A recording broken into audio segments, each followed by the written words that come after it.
Premier mystère douloureux, le chemin de Gethsémani. Jésus, tu as quitté cette salle du repas pour rejoindre ce jardin. Tes amis avancent encore péniblement et s'endorment même. Quel soutien! Marie, es-tu là dans ce désert? Seule une mère peut soutenir son fils, porter son angoisse. La nuit sera longue dans ce coin de terre. Le serpent attend sa proie qui tarde. Mais voici déjà la route qui recommence, celle des gardes, armés de bâtons et d'épées. Courage! Où est Marie? Je la vois proche de toi. Ses yeux te réconfortent, quand ceux de Pilate tremblent comme une feuille morte.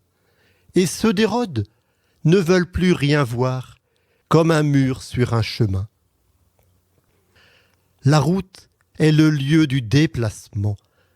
Non seulement elle nous conduit d'un point à un autre, mais parfois elle nous appelle à nous lever, alors que nous étions bien assis à une table avec des amis.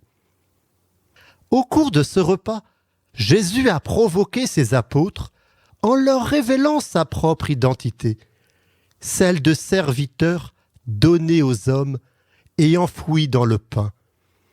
Quel déplacement pour ceux qui voulaient être les premiers dans son royaume! Notre maître a-t-il perdu la tête? Me faire laver les pieds par toi? Jamais. Autant de questions et de remarques qui méritent du temps pour se retrouver soi-même. Mais il faut se lever et partir de suite dans la nuit.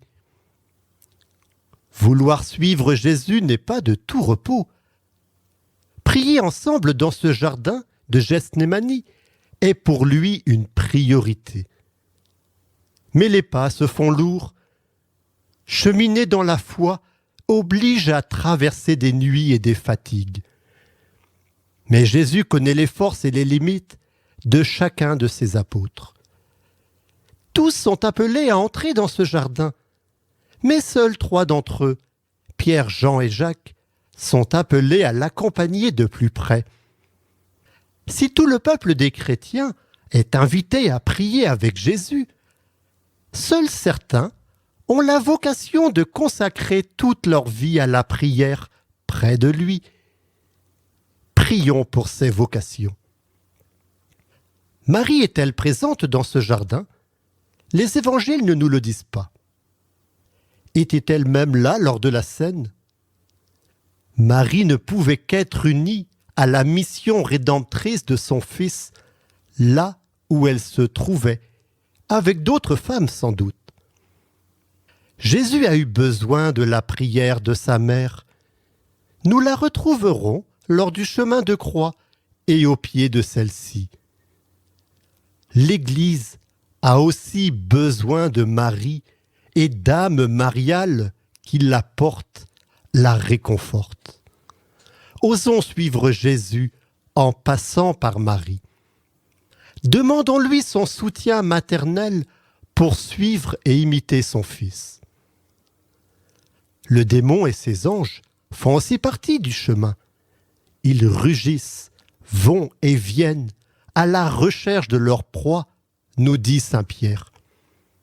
Si Jésus a été tenté au désert au début de son ministère public, puis dans ce jardin de Gethsémani, combien nous devrons être vigilants devant celui qui sait attendre notre faiblesse.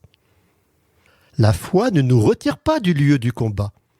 Elle nous donne la force de le vivre aux côtés de celui qui a vaincu le monde, Jésus. Nous trouverons toujours des gens pour nous contrarier. Nous n'échapperons peut-être pas à la violence, à la souffrance, comme Jésus. Mais nous poursuivrons toujours notre chemin avec lui et en lui. Mais si notre esprit est ardent, notre chair est faible. Tournons-nous alors simplement vers celle qui a connu la route et ses épreuves, Marie. Laissons-nous regarder par notre Mère du ciel et offrons-lui toutes ces personnes qui nous regardent de travers. Demandons-lui son assistance. Je vous salue Marie, pleine de grâce. Le Seigneur est avec vous. Vous êtes bénie entre toutes les femmes, et Jésus, le fruit de vos entrailles, est béni. Sainte Marie, Mère de Dieu, priez pour nous, pauvres pécheurs, maintenant et à l'heure de notre mort. Amen.